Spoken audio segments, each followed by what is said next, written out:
바람이 불면 풀은 반드시 눕는다.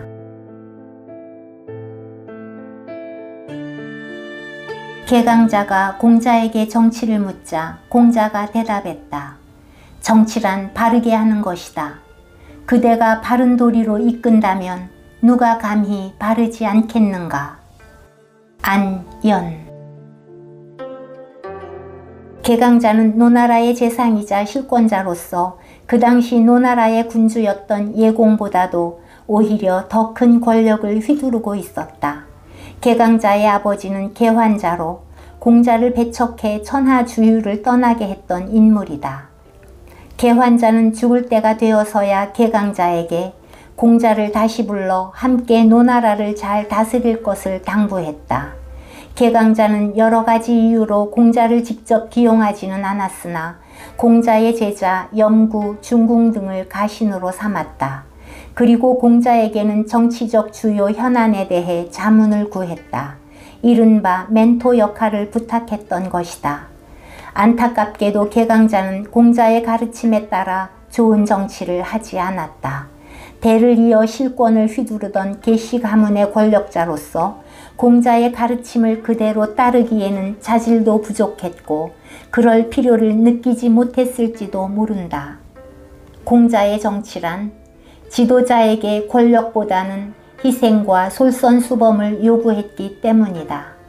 안연에는 예문에 이어 공자와 개강자의 대화가 3번에 걸쳐 거듭 실려 있는데 그리 순조롭게 진행되지는 않는다. 서로 생각하는 것이 확연히 달랐기 때문이다. 맨 처음 실려있는 예문에서도 개강자는 정치를 물었고 공자는 유명한 정자 정야의 성어로 말해준다. 정치는 오직 바르게 하는 바가 핵심 원칙이라는 것이다. 다사는 이 구절을 이렇게 보충해서 설명해준다. 솔은 거느린다는 뜻이다. 바른 사람의 정치는 마치 장수가 군사를 거느리면 삼군이 감히 그의 명령을 따르지 않을 수 없는 것과 같다. 장수가 군대를 거느리면 모든 군대가 그의 명령에 복종한다. 하지만 반드시 조건이 있다. 장수가 먼저 솔선수범하며 용맹을 떨칠 수 있어야 한다. 정치도 이와 같다. 위정자가 먼저 바르게 할 때 모든 신하가 바르게 되고 온 백성이 바르게 될 수 있다. 공자의 대답이 마음에 들지 않았는지 개강자는 연이어 질문한다. 공자는 나라에 도둑이 많으니 어떻게 해야 합니까? 라는 질문에 이렇게 대답한다. 진실로 그대가 욕심을 가지지 않으면 비록 상을 준다고 해도 백성들은 도둑질을 하지 않을 것입니다. 백성들의 도둑질은 모두 개강자의 욕심 때문이라는 것이다. 마치 동문서답과 같은데 그 숨은 뜻을 다사는 이렇게 해석해준다. 구는 진실로라는 뜻이며 불욕은 개강자가 백성들의 도둑이 되지 않아야 함을 이룬다.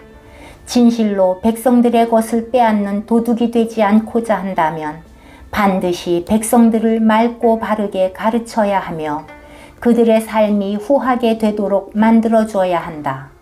그렇게 하면 그들은 상을 준다고 해도 도둑질을 하지 않을 것이다. 백성들이 도둑질하는 까닭은 그들이 악해서가 아니라 가난하기 때문이다. 그들이 가난한 까닭은 모두 위정자들이 욕심을 부려서 백성을 수탈하기 때문이다.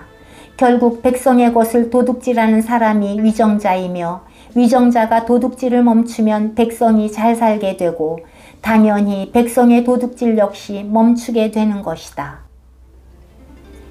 정치란 모범을 보여주고 희망을 나누는 것이어야 한다.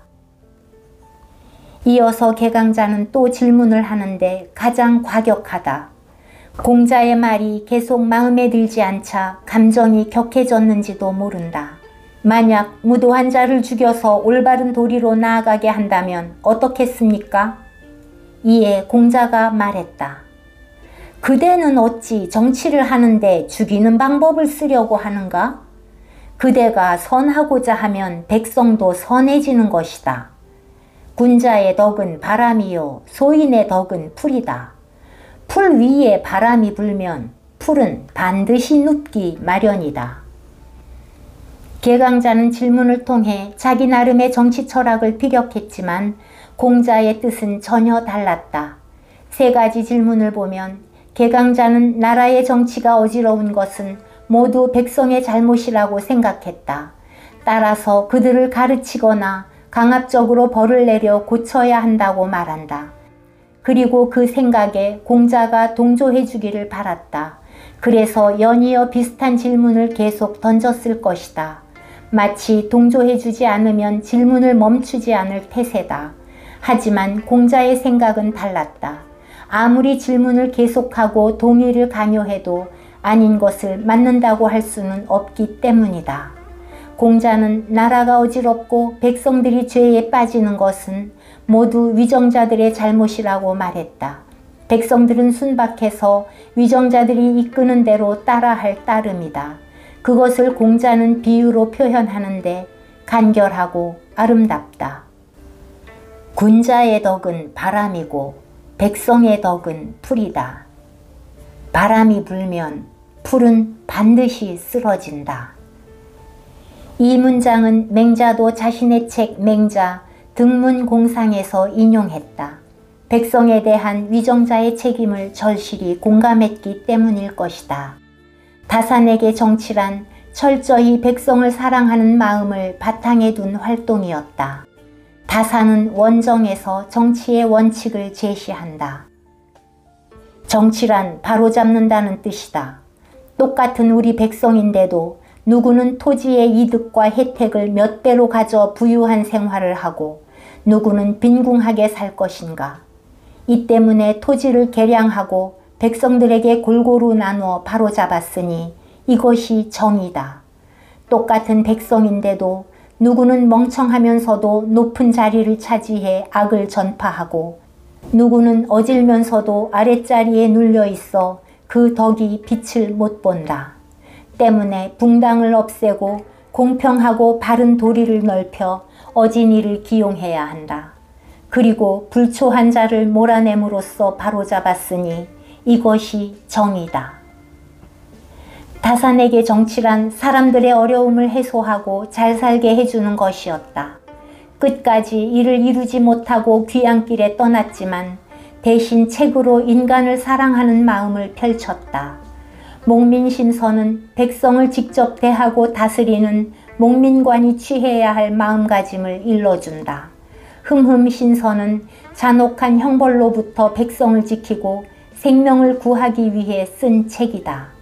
사람을 살리는 의서인 마과회통, 척박한 시골에 사는 사람들이 향토의 약초로 병을 치료하게끔 만든 촌병혹치 또한 백성을 사랑하는 마음에서 쓴 책이다.